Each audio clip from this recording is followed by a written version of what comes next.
In some states, poison control centers have received a dramatic spike in calls tied to ivermectin. That's the anti-parasite medicine that is viewed by some as an important drug in the fight against COVID and an alternative to vaccines. But there is no definitive research saying that, and there's a fierce battle now playing out within the medical community as a result. Our Steve Osensami takes an in-depth look at the issue and the role that misinformation is playing in its popularity. Come here. My brother, he called. He said, I got diagnosed with COVID. He said, you know, I tracked down a doctor who got me some ivermectin. The controversy around ivermectin. Ivermectin. Should ivermectin be used to treat COVID-19? People want to believe in miracles. People just come in, oh, do you have ivermectin? Pay for it and go. And one of the latest false hopes is in a drug that every pillar of the medical community says should not be used to treat COVID outside of clinical trials. To date, there's been no studies that have been shown to prove that ivermectin works in the prevention or treatment of COVID-19. But there are popular voices suggesting that it works. I feel pretty incredible. There is this treatment in ivermectin. What Joe Rogan and others are saying hasn't been proven, but in this divided world where people are fighting over how to respond to the pandemic, the explosion of interest in ivermectin has led to a booming online industry. You received ivermectin and he prescribed you 30-day supply. Where we were able to legally buy it with home delivery without ever seeing, talking with, or even hearing from a doctor. You don't have any medical knowledge or... I don't have any medical knowledge at all. I'm so sorry, but I really don't. The history of ivermectin isn't really that long. Doctors around the world have been using it since the late 80s to change lives, but only as a drug meant to help people suffering from head lice and other parasitic infections, or in higher doses, used to safely treat pets and livestock. The scientists who created it won the Nobel Prize for Medicine in 2015. Fast forward to March of 2020, to a research lab in Australia and a world that was scrambling to find ways to treat COVID. We thought that maybe ivermectin might be useful. A group of Australian researchers reported that when they dropped a small amount of the drug into a test tube of the coronavirus, some of the virus died in just 48 hours. But what happened in that test tube didn't prove that the drug could heal a person sick with COVID. And there are many scientists who say it should never have started a movement without more research.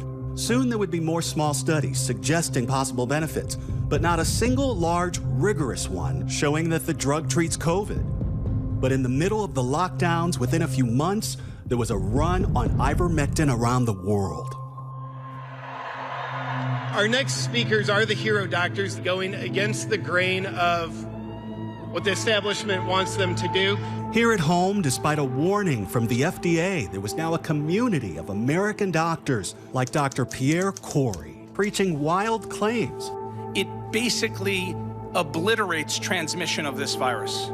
If you take it, you will not get sick. Sitting in his white coat before the U.S. Congress, he called it a, quote, miracle cure for COVID infections. There is a drug that is proving to be of miraculous impact. And when I say miracle, I do not use that term lightly. But that so-called miracle didn't work for Dr. Corey when he caught COVID months later.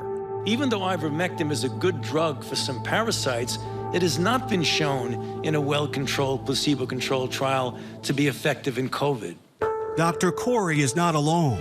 We are America's frontline doctors.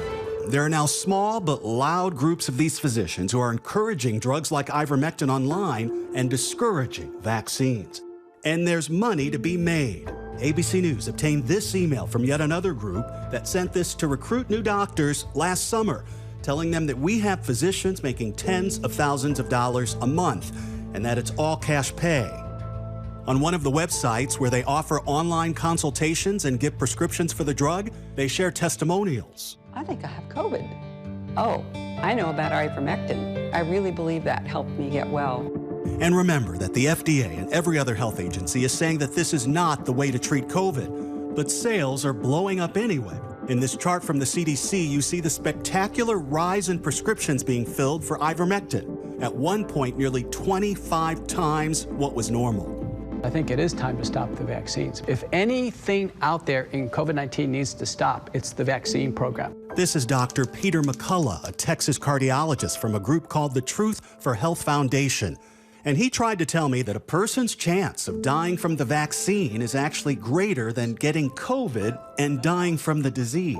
You don't believe that the COVID vaccine is actually helping us, and that's the... No, there's no evidence of that. You don't believe that the COVID... There's no evidence you don't believe that any of the vaccines are helping Americans or helping... No, they haven't.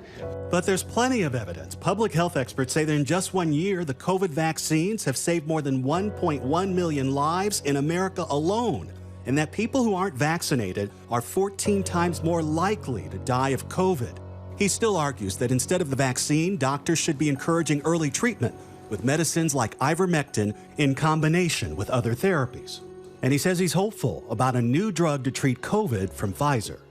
A lot of patients are coming in and demanding some of these drugs. Nurses are being threatened and sometimes physically harmed. There's a poison in the air. And a lot of people feel that people like you are putting it there. I've never heard that before, but I can tell you. If a patient is being denied ivermectin, should they be outraged? Patients have seen their family members die. But the growing outrage now is from the overwhelming majority of the medical community, saying that these doctors are dangerously spreading misinformation. The message is the same from the CDC, the FDA, the NIH, the American Medical Association, and the World Health Organization, that COVID-19 vaccines are safe and effective, and that the benefits far outweigh any risk of harm. And like dozens of randomized trials before it, there's a new reputable study of 500 patients in the Journal of the American Medical Association that found, quote, no evidence that ivermectin works in reducing the risk of severe disease. Ivermectin is not a recommended treatment for COVID-19. It is not a recommended drug to prevent COVID-19. We went to Duke University in North Carolina, where they're leading the largest ever randomized study of ivermectin with patients across 50 states. You would be randomized between the active drug and the placebo. They'll soon answer if it helps treat COVID at all, and right now, they're not recommending the drug either. I certainly understand at the beginning of the pandemic, when we did not have an understanding of what may or may not work, that people were looking for solutions so-called off the shelf.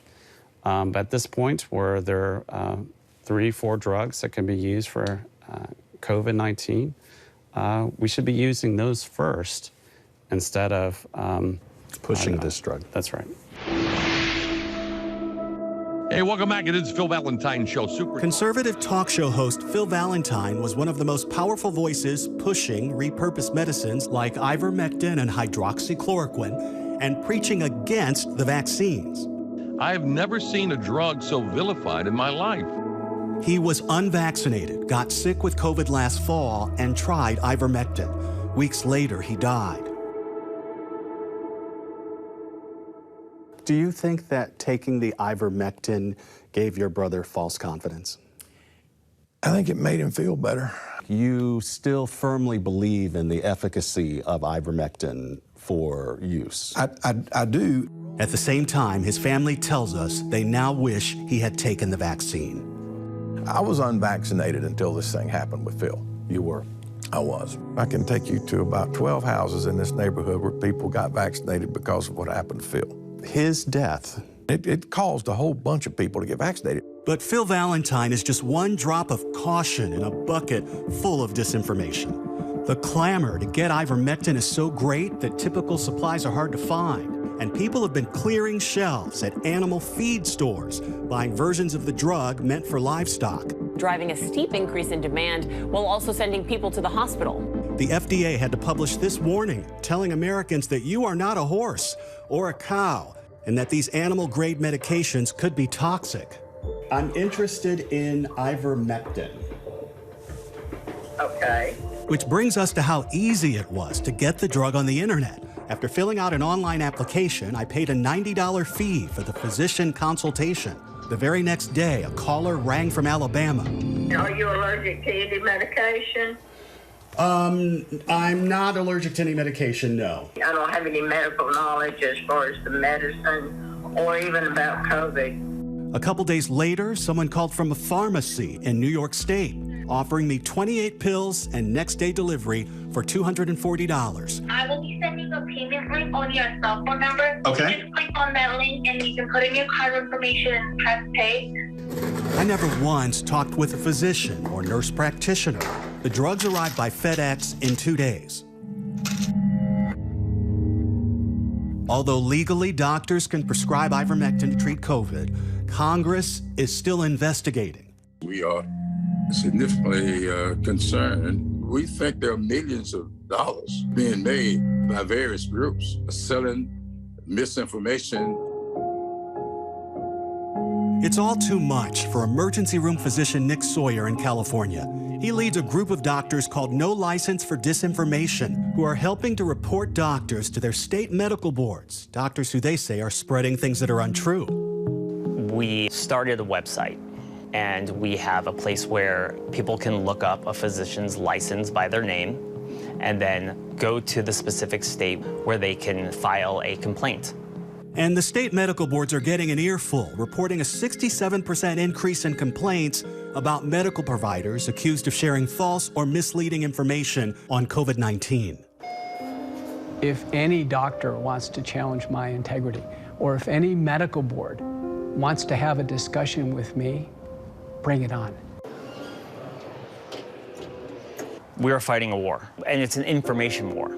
And it's based on this understanding of what we're seeing in our hospitals, the unnecessary suffering and death of people who were refusing to get the vaccines. This is clearly a fight, because for many, the truth is often inconvenient, and people do love to believe in miracles. But right now, the science says that ivermectin isn't one of them.